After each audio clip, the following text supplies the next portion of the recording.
Hello and good morning to the lovely Sarah over on the other side of the world. Would you like to introduce yourself and tell us a little bit about yourself? Well, yes, thank you, Donna. As you say, I'm on the other side of the world. I'm in Sydney, where it is early in the morning, and we're in for another week of rain. We've had so much rain in the last, this summer has been the wettest summer I can remember. Anyway, that's beside the point. I've lived here for 30 years now, but I come from London originally, and yes, I have 3 children, a husband who puts up with me somehow. Mind you, I have to put up with him too, so I guess it swings and roundabouts. And I took to writing quite late in life. I guess I was in my late 40s when I decided to see if I could write anything.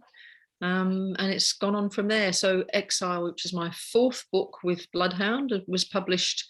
Well, it's Your Today, My Yesterday, which is very exciting. So yeah, that's. I'll just do a little plug for that one. And Donna read it and loved it, didn't you, Donna? I did. Yes, I had to stay up and finish it because it was. I don't know how you do it. It's just amazing. But yeah, it was awesome. Thank you. Yeah, I'll reshare my review actually. I kept meaning to do that today, but I didn't get a chance. Oh, no, that's fine. I think it's having worked in mental health and counselling for a long time. I just find the way people think and what motivates them and how they act fascinating. And with this latest book, we're probably going off track. You might have questions to ask, but I'll just blurt on anyway. With my mother had a friend who had this obsessive love disorder, and she was a woman in her mid-50s, and I can remember her coming round to see my mother, and all she could talk about was this man she was in love with. I was a teenager, and all she could talk about, and it was so inappropriate. A lot of it was inappropriate in front of me, and if they weren't even having a relationship, she was just literally stalking him. She would sit outside his house and just watch and see when wait for him to come out and just watch him drive away. And it was both the weirdest and the saddest thing I'd ever heard at the time. And it stayed with me. It just stayed with me for so long, and in the end, it's not her by any means, Kirsty's character, but yeah, I just couldn't get it out of my head. So eventually it had to come out in a book. But it's so much more than that. It's, obviously there's a difficult relationship with their mother, then there's the unrequited love, and yes, yeah, it's just yeah. And trusting herself enough to start building new relationships and finding, comfort in those. Yeah, so it was a beautiful book to write, actually. I really enjoyed writing it. Yeah. And so different from Invisible. Like, they couldn't be more different if you tried. No, well, I suppose I could have written a gritty crime thriller. That might have been a bit more different, but yeah, for me they were as different as they could be, in terms of my genre, which I suppose is sort of psychological, character-driven dramas. Yeah. And this time was the very outer of Scotland, which was also a big change from Invisible. So why did you choose there? I suppose it was the perfect setting for the story, but of all the places. Yeah. Well, I'm half Scottish. My mother's side of the family are all from Scotland, not from Shetland, but from Scotland. So Scotland's somewhere I'm reasonably familiar with. But I wanted her to be somewhere so remote. So I just started Googling places that she could have gone to. And it was, the Outer Hebrides or the Shetland Islands. And I chose the Shetlands because I managed to somehow get onto Shetland radio, not speaking, but listening to Shetland radio. And I couldn't understand a word they were saying. It's a beautiful accent, but it's just so quite weird. Yeah.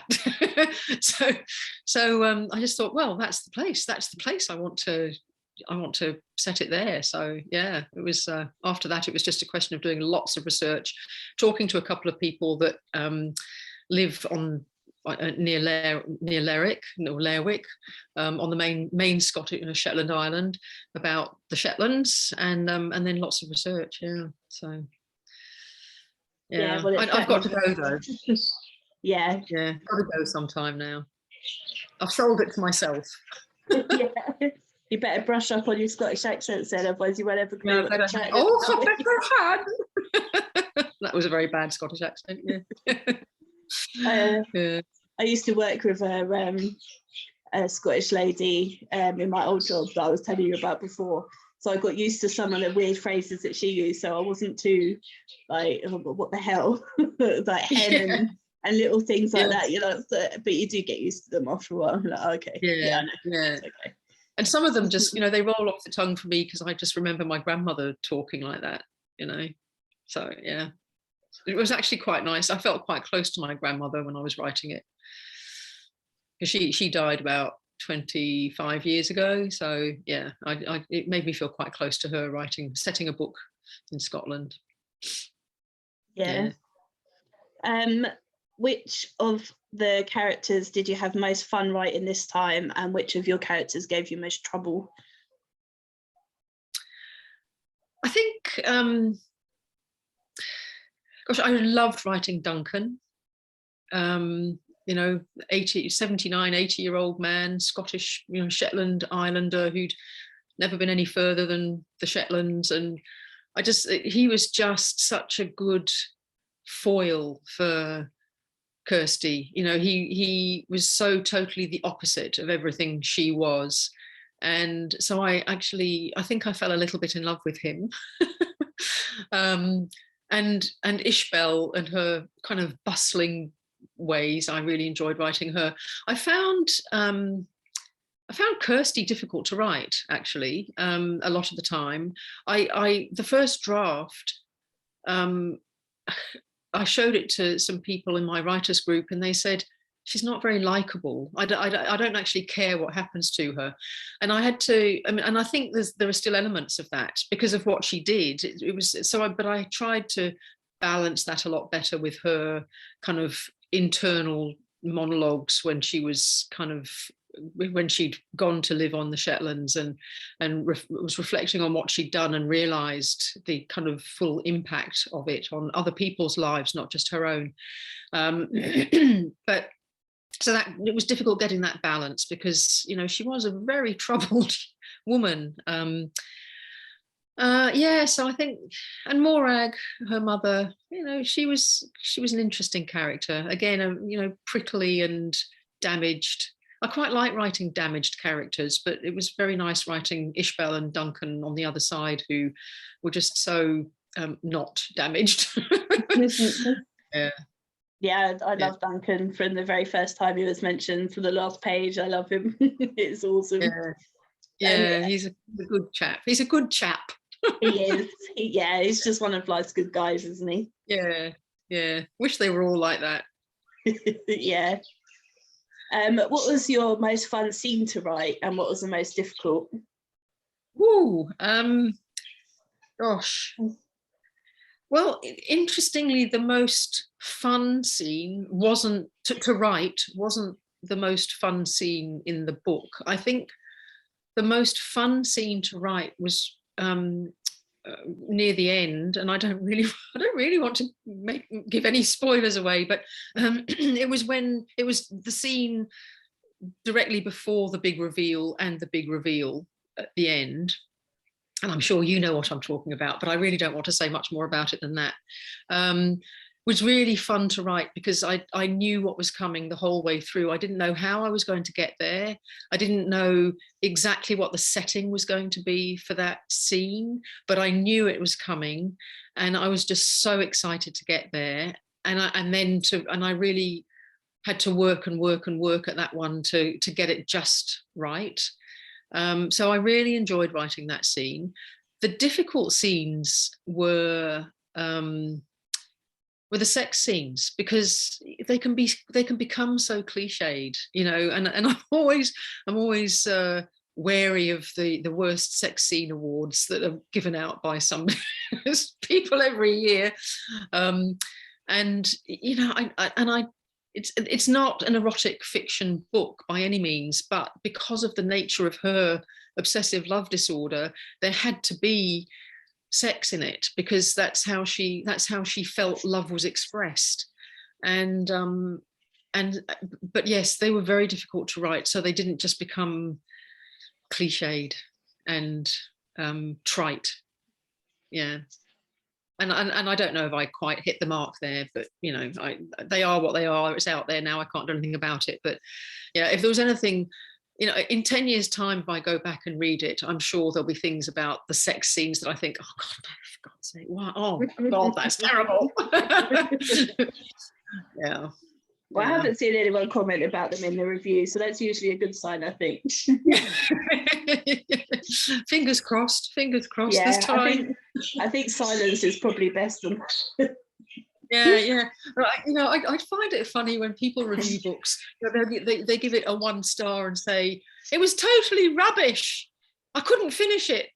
And you just think, yeah, I don't mind you giving it a 1 star if you finished it and there were things you really didn't like about it and you felt it only deserved a 1 star rating. But you know, but I'm thinking that, you know, it may be that this book gets 1 star ratings from people that don't like the sex scenes. We'll see. Yeah. Well, if they don't comment, you'll never know, will you? So. No, but that's the problem. You know, you can't use feedback if it's not detailed and constructive, because I think reviews are in some way feedback. You know, they help you make your next book better. You know, they're flattering, and some, hopefully, you know, some of them are lovely, and yours, I've had some other lovely reviews, but you know, they're only useful in terms of making you feel good for a moment, and you know, loving the reviewer, and making your writing better. You know, so yeah. Anyway.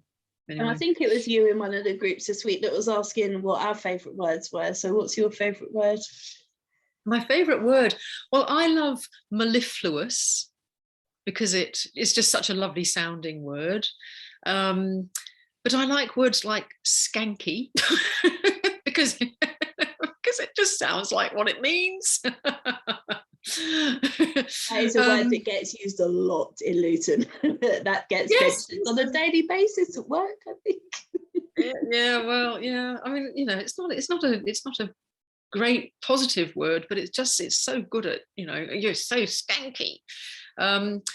Yes, but discombobulated, which is how I feel a lot of the time. I think that's a lovely word.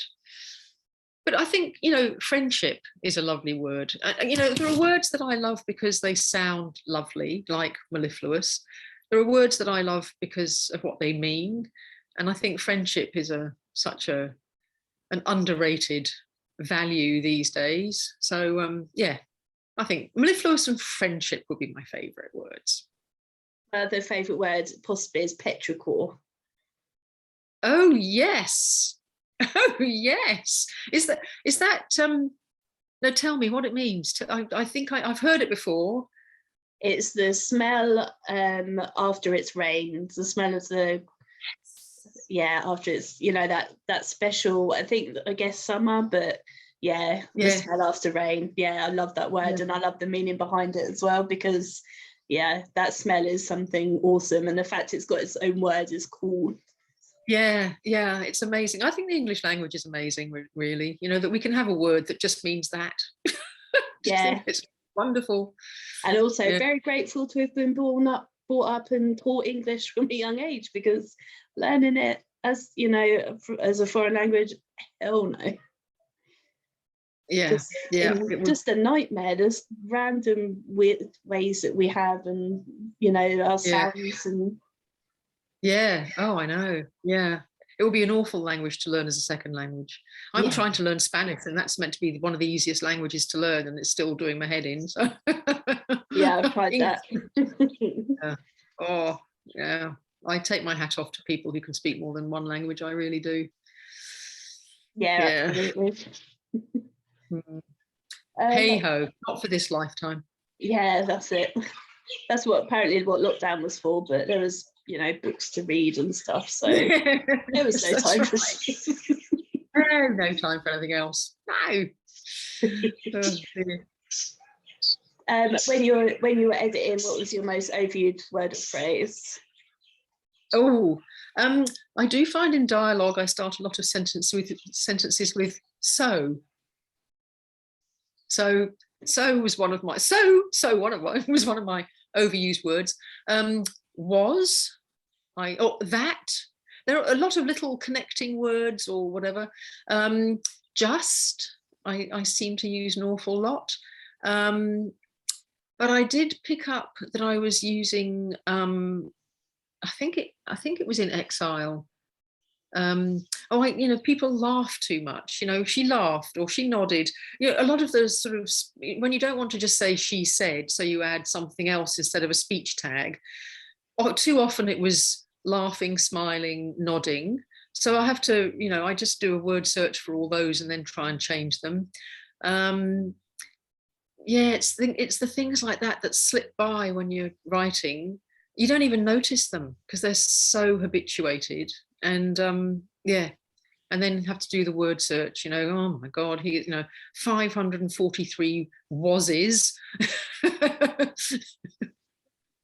It's just, oh God, I've got to change that. Oh yeah, that's the hard. I think writing for me, I love editing. The first and second draft, yes, that's fine because it's still kind of quite new and exciting. When I get around to working with Ian, my editor, and he's he's picking up the things that I haven't seen yet, or he's asking questions about this, that, and the other. And I think, oh really, this is getting hard now. I thought I'd done this. So yeah, and I get so bored. I get to the point where I just want the bloody thing out. I want to smash my computer and just get rid of the thing because it's just because I do a lot of rewriting and drafts and I mean I absolutely admire people that can write one draft and then send it off, but that really isn't me. I know that's slow crazy. process. Yeah. I can't imagine many people can do that. If they can, then they're a genius, and I bow down to them as well. Yeah, absolutely. Yeah, it takes me a long time. What's your favourite bit then of the whole process, the whole journey? Getting the first idea, I think. I always worry that I'm never going to have another idea. And I know that I can't force that. If I look for ideas, none of them really gel. So it has to be much more kind of organic than that. And so I have to kind of sit and just wait almost, or just go around my normal day and normal life and hope that somebody says something that triggers something. And in fact, that happened last week. So I've started writing another book. And this one is very different. Every book for me is a completely different process. So with Exile, I had to do a lot of research before I started writing. This one, because it's set somewhere that I'm more familiar with, and because there are things that I know I will have to research, but I think I can research those when I get there rather than do the bulk of the research beforehand, because it's about 3 women at different stages in their lives facing the different issues that those ages throw up.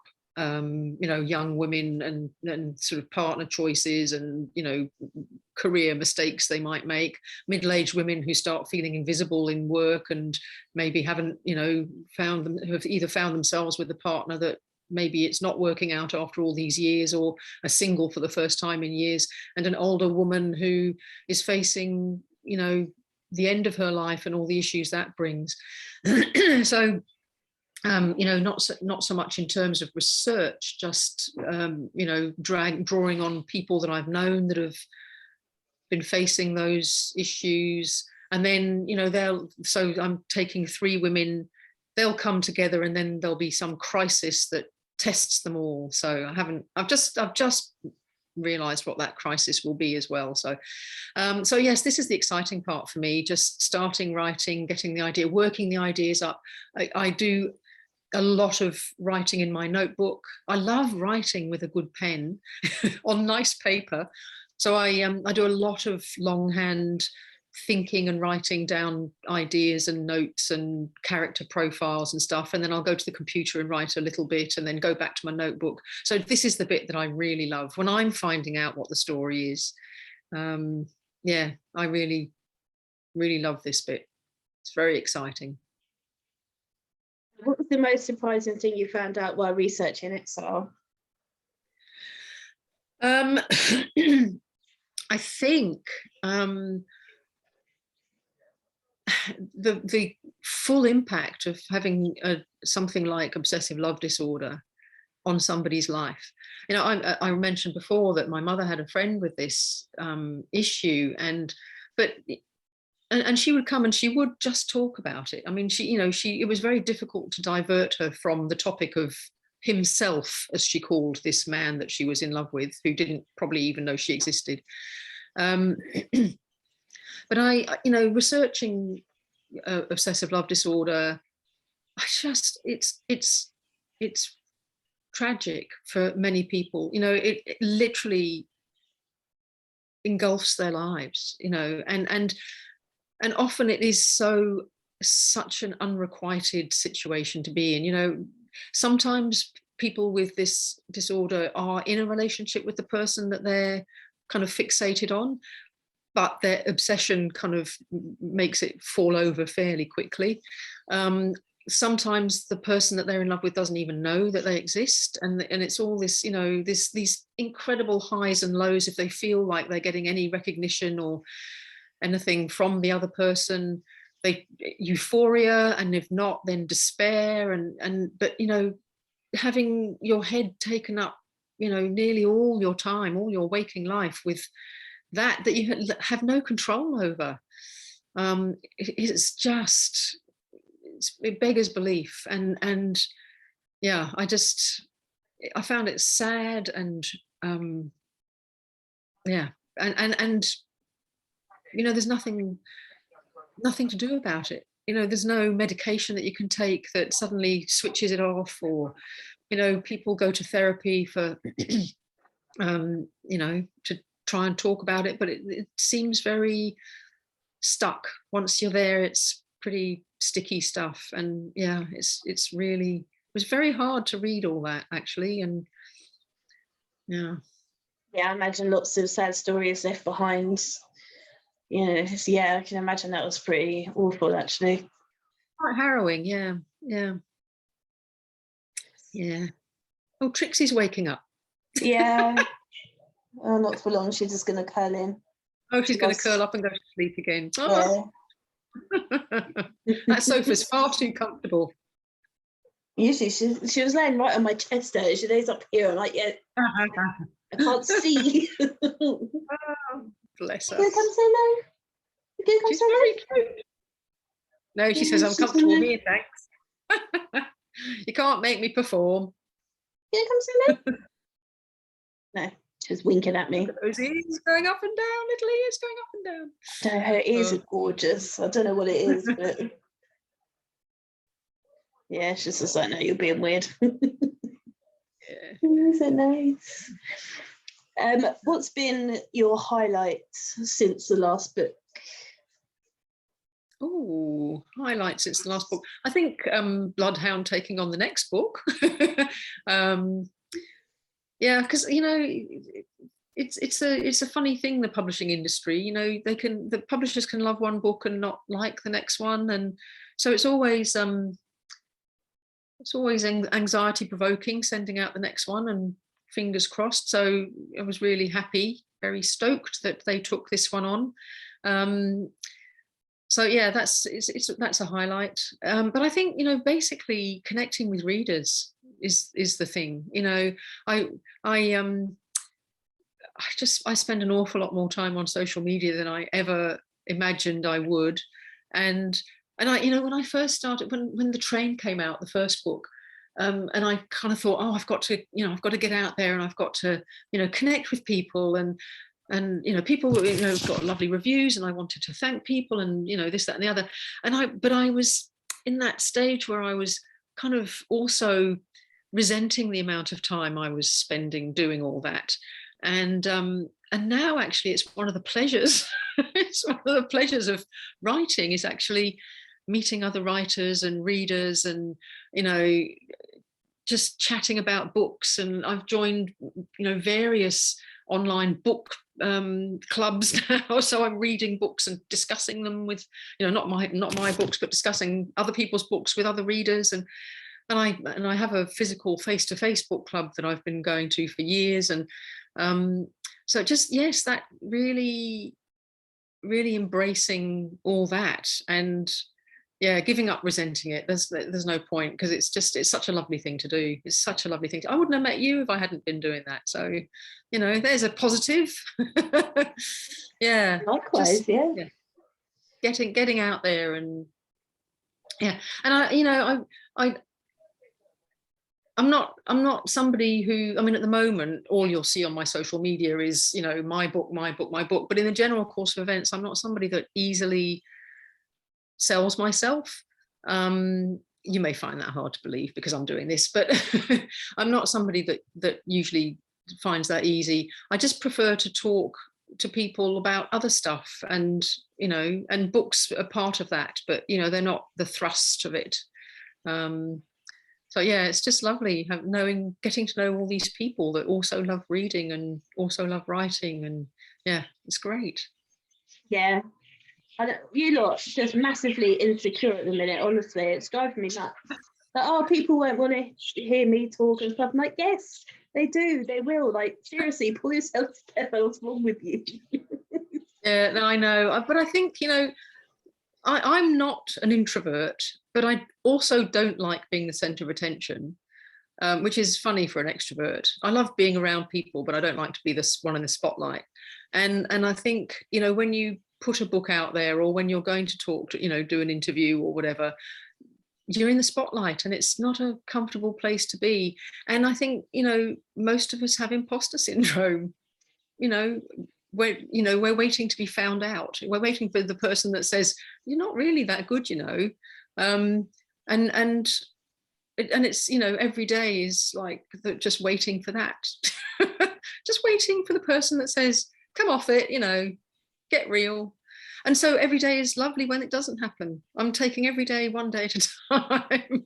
But yes, I think it's par for the course. I think anybody who's creative, in any realm of creativity, probably feels the same, however successful they are, because you're only as successful as your next piece, your next book, your next artwork, your next statue, your next whatever it might be, your next song. It's a fickle world out there. Yeah, but trying to boost your egos is exhausting, honestly. It's like a full-time job.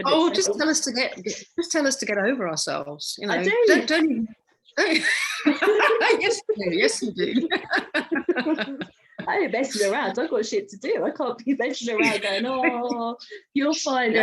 Pull yourself together, sort yourself out, and get right. Yeah, that's exactly what we need. That's exactly what we need. Stop complaining, get on with it. Yeah. Like, you've got hundreds of 5-star reviews and everyone's raving about you. Shut up. Get right in. This is wasted time. Yeah, I know. It's like fishing, isn't it? Fishing. Yeah. People tell me to shut up and they started getting cheeky back though, which is not fair. This was not part of the deal. Oh, you want to dish it out, but you don't want to take it in. Yeah. I know. Fair enough. It was not part of the deal to get cheeky back again, but yeah. It does make me laugh though. Yeah, absolutely. I see some of the comments on your page and it's just hysterical. It makes me chuckle. Yeah. Oh no, it doesn't help that I'm a child actually, and I probably do encourage it most of the time. Oh, you so do encourage it. I know I do. Well, it makes me laugh, so sod it. It's my page. Oh yeah, it's right, and it's a great way to relate, isn't it? I mean, have a bit of fun. Yeah, that's it. Laughter, bit of lightness in this life. Yes, absolutely. Oh God, Yeah. yeah, so needed.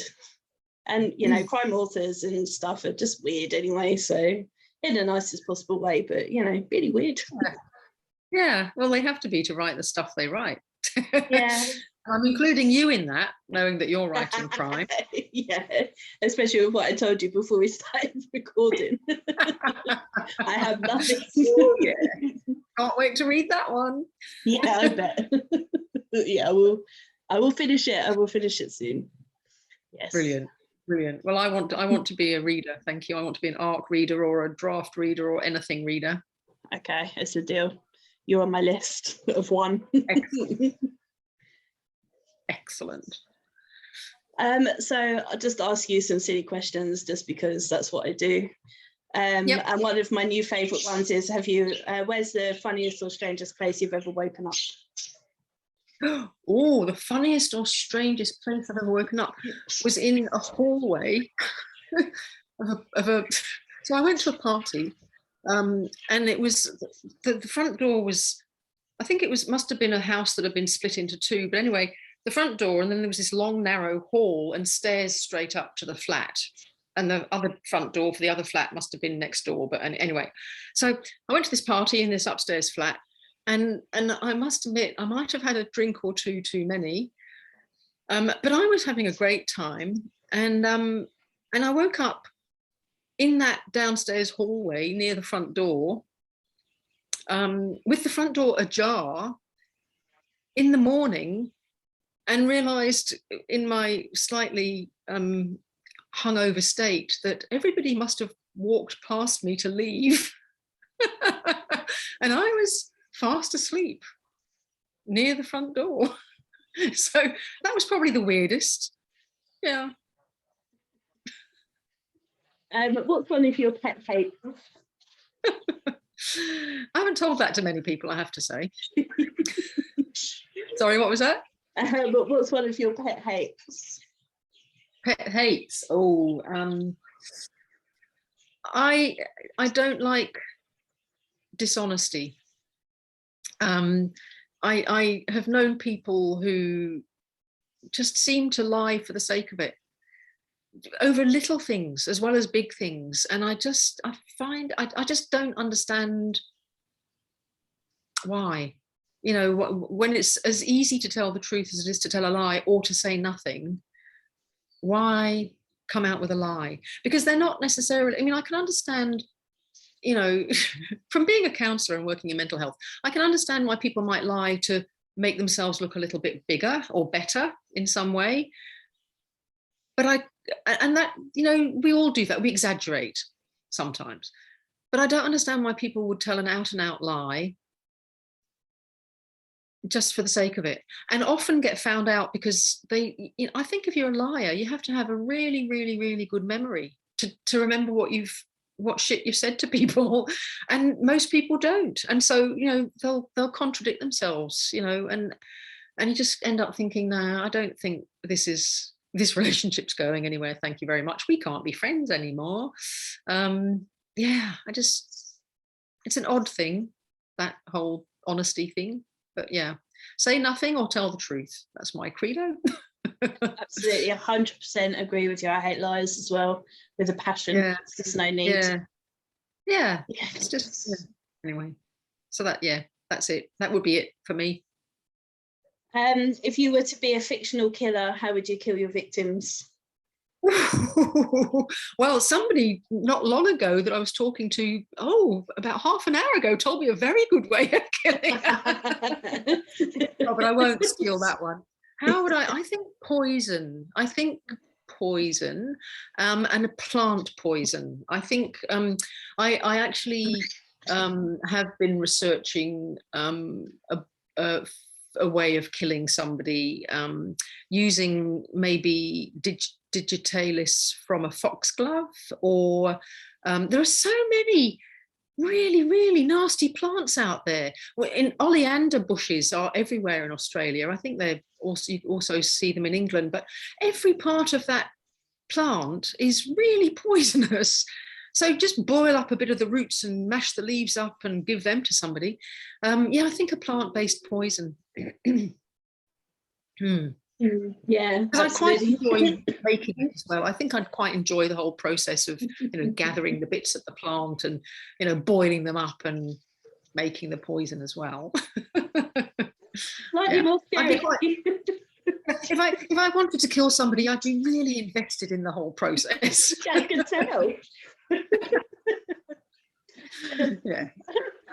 Okay, so if you were fictionally killed, who would you want to solve your murder? Oh, if I was fictionally killed, who would I want to solve my murder? I think Vera. Maybe Vera, because she's such a curmudgeonly old thing. Or I do love Jimmy Perez, but mainly because he's played by Douglas Henshall. So am I allowed to have Douglas Henshall solving the murder, even though he's actually an actor? You've seen Reacher yet? That all the women are watching. Yeah. No. Watch Reacher. Okay. Maybe I'll have him then on your recommendation. He takes his top off a lot, and it's appreciated. Oh, does he? Oh, yeah. That sounds good. That sounds good, but I'll be dead, so I won't see it. That's the problem. Yeah, it is very good. To be fair, it's not just because he's hot and he takes his top off. It's just a nice bonus. Okay. I'll have him. Or maybe have you seen Young Wallander on Netflix? No, I haven't. So do you know the Henning Mankell Wallander books? Yes. He's a Swedish writer. So they made the series about, those books, but now, because obviously they were popular, they've come up with a whole new prequel, Young Wallander. There are 2 series of that, and he's quite nice. I wouldn't mind having him solve my murder. Slightly worrying, although totally what I would do, of you choosing someone based on how hot they are rather than how good they are at investigating crime. Well, you started it with Reacher. I said Vera. She's not exactly fair point, actually. Fair point. I just love the way she's so, I don't know, she's just really annoying, but she gets there. Yeah. Well, needs must, I suppose. Yeah, absolutely. Well, I don't have any more questions for you today, unless you think there's anything that I've missed out that you'd want to tell us. No, I don't think there is, although it's been lovely talking to you. And thank you again for doing this and for everything you do for authors and for your lovely review of Exile. It means so much. It really means a lot. So thank you so much. Always lovely to chat to you. Yeah, it's been fun. And good luck, and enjoy your graduation. Enjoy every moment of it. Yeah, I can't. Well done, you. Thank you. So would you just like to show us your book again and tell us where you can get it from? Exile is now available. It's on all digital platforms, and it's available as paperback from Amazon anywhere in the world, and that's about it, I think. Yay.